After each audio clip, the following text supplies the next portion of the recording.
Hello and welcome to Diabetes Connections in the News. I'm Stacey Sims, and these are the top diabetes stories and headlines of the past 7 days. If you're new, welcome. We go live on social media first, and then all sources are linked up at diabetes-connections.com when this airs as a podcast. Are you looking to get organized? Check out my new guide with top tips to clear your diabetes clutter, everything from how to start to where to donate and how to keep it from taking over your house. Head over to diabetes-connections.com to get organized. Our top story this week: among people with type 2, minority ethnic groups have more limited access when it comes to newer diabetes medications. This study used data gathered from 2005 to 2019 in a large clinical trial conducted at Johns Hopkins and other sites across the US. They found that compared with white patients, all minority groups were less likely to start newer diabetes medications. Black patients were 20% less likely to start, and American Indian or Alaskan Native patients were 50% less likely. Now, the researchers stressed the findings were not driven by the patient's income. It didn't matter how much money they made. And they say their next step is to look at how insurance coverage impacts which diabetes medications get prescribed and to whom. Billionaire Mark Cuban has opened up an online pharmacy offering prescription drugs at cheaper prices. Insulin isn't included right now, but there are some diabetes medications listed. Mark Cuban Cost Plus Drug Company says they want to, quote, bypass middlemen and outrageous markups. Cuban is not the first to enter this market. It is a highly competitive one with contenders like GoodRx. There was a really good write up about the stress of parenting a child with type 1 diabetes and what can be done about that. This is an endocrinology advisor. They spoke to pediatric psychologists and endos, familiar stories of no sleep, fear of hypos, and of future complications, but also some good information about how the stress changes over time and over the child's life, acknowledging different challenges that face parents of very young children compared to those of teens. Now, not a lot of solutions here, but very good reading about supporting a parent's well being as well as the child's.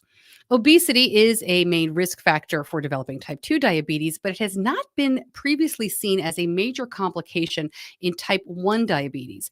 However, a new study shows that obesity rates in adults with type 1 are increasing and mirror the rates in the general adult population. These researchers, also at Johns Hopkins, say adults with type 1 also now have a higher risk of kidney disease than those with type 2. Middle aged men who are anxious and worry more may be at greater biological risk for developing heart disease, stroke, and type 2. This altogether is called cardiometabolic disease. This study used a long running research project started in 1961, mostly including white men. They followed different groups of men through 2015 and measured worry through questions and surveys. Higher worry levels were associated with a 10% higher likelihood of having 6 or more cardiometabolic disease risk factors. These researchers say it would be important to follow up to see if these associations exist among women and people from diverse racial and ethnic groups. No word about what these guys might do for the worry itself. Big slap for Eli Lilly from the FDA. They say an Instagram ad for the type 2 diabetes drug Trulicity was, quote, misleading and particularly concerning. Lilly has since deleted the post in question, but the FDA says it failed to adequately communicate the indication and limitations of use associated with Trulicity. The FDA says it was alerted to the post via complaints to its bad ad program. And the FDA says this isn't the first time it had to warn Lilly about the Trulicity ads.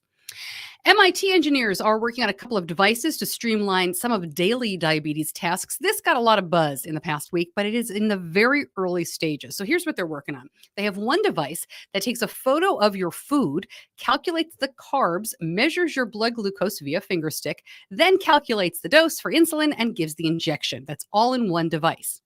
The second device is all of that, and it's set up so that the blood glucose measurement and insulin delivery happen through the same needle. As I understand it, this would be like giving an insulin injection through a CGM wire. We'll see if it gets out of the lab and into clinical trials. Before I let you go, our long format episode this week is with Tandem Diabetes. They released an ambitious 5-year plan to add a tiny pump they're calling Mobi and eventually to move to a tubeless system. And that interview can be heard in this past episode just this week. And next week, we're talking about what it's like when type 1 is just one of the autoimmune conditions you live with, and the other one makes it very difficult to get a COVID vaccine. You can listen wherever you get your podcasts. And that is in the news for this week. If you like it, please share it. Thanks for joining me. I'll see you back here soon.